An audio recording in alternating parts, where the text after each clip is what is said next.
Prokaryotic cells and viruses.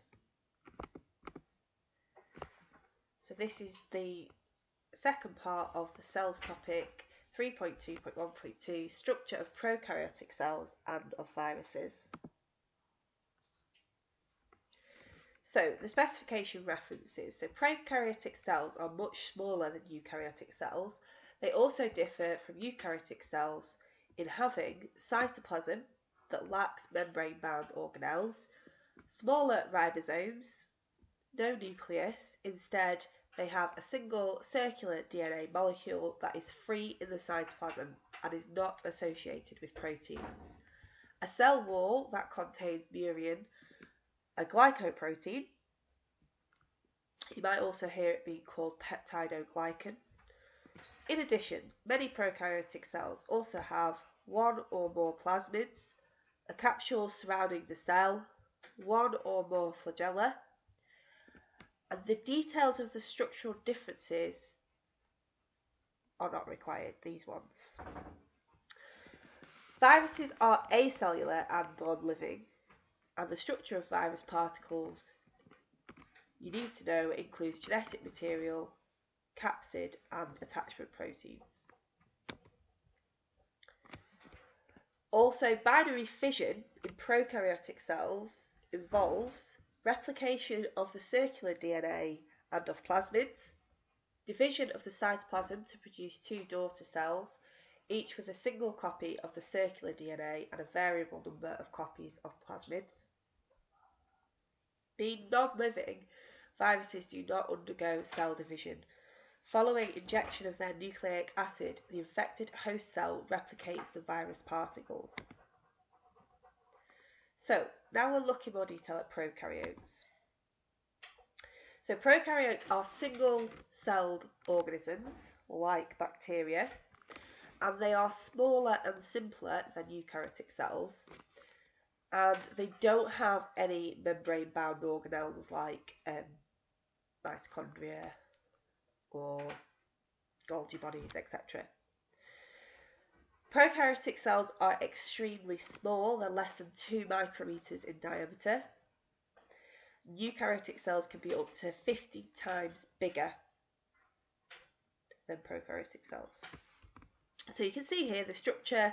You've got the cell wall, which is made of murein, the cell surface membrane, which will still be a phospholipid bilayer. You've got the cytoplasm, which contains ribosomes. You've got the free circular DNA, which is not in a nucleus. They may also have plasmids. They might also have a slime capsule, and they might also have a flagellum.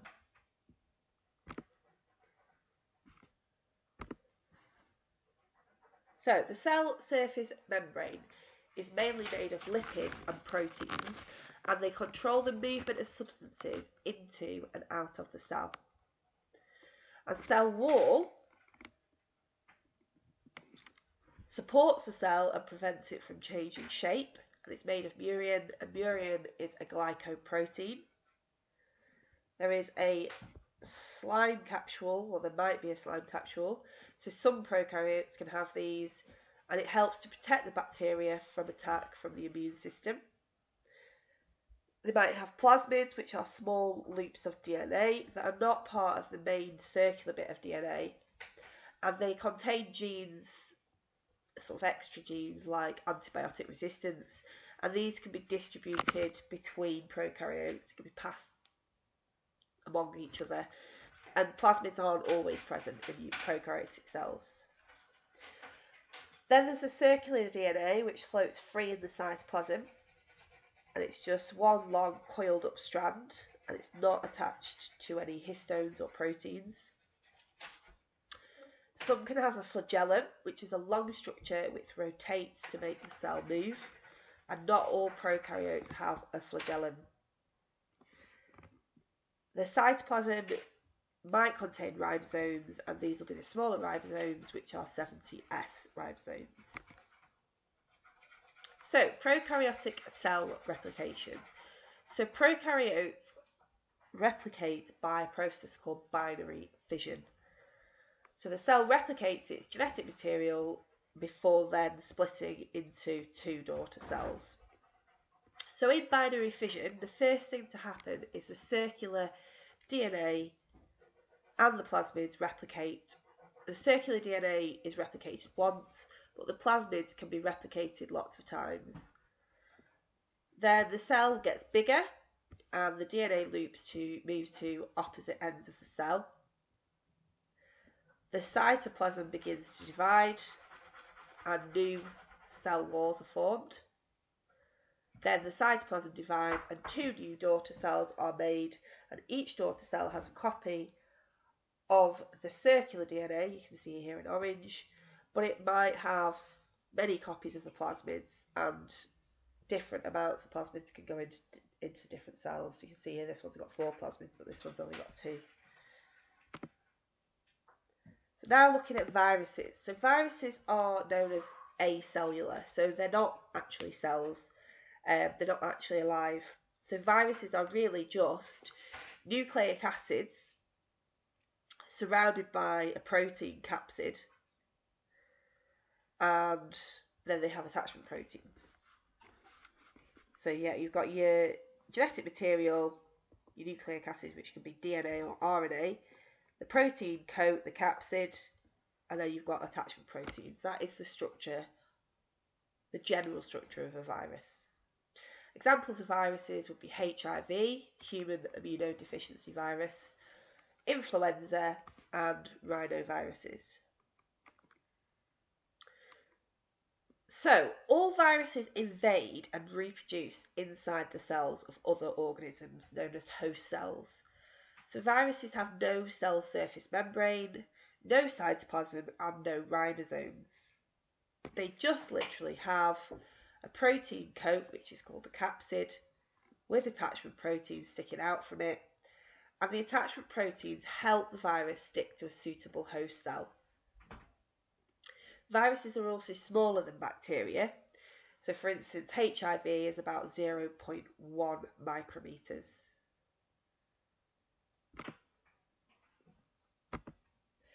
So now looking at viral replication.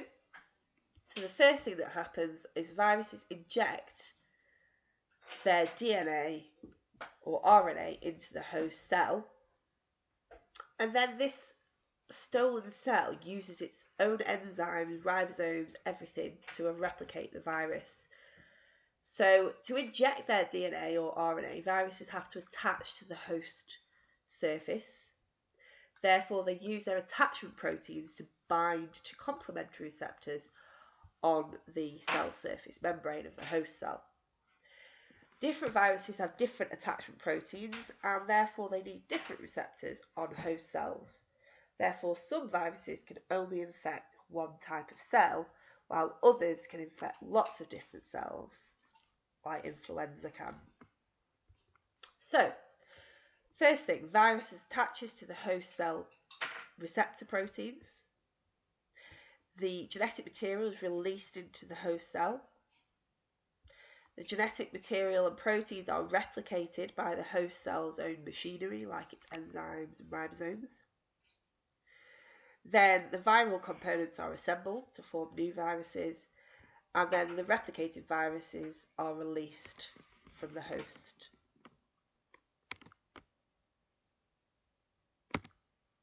So in summary, prokaryotic cells are smaller than eukaryotic cells. They are also different because they have cytoplasm that has no membrane-bound organelles, got smaller ribosomes, they've got no nucleus. Instead, they have a single circular DNA molecule that is free in the cytoplasm and is not associated with proteins. They have a cell wall that contains murine, a glycoprotein. And also, many prokaryotic cells can have plasmids, a slime capsule, and flagella. Viruses are acellular and non-living. The structure of a virus particle includes genetic material, a capsid, and attachment proteins. And then binary fission in prokaryotic cells involves replication of the circular DNA and of plasmids, division of the cytoplasm to produce two daughter cells, each with a single copy of the circular DNA and a variable number of copies of plasmids. Being non-living, viruses do not undergo cell division. So following injection of their nucleic acid, the infected host cell replicates the virus particles.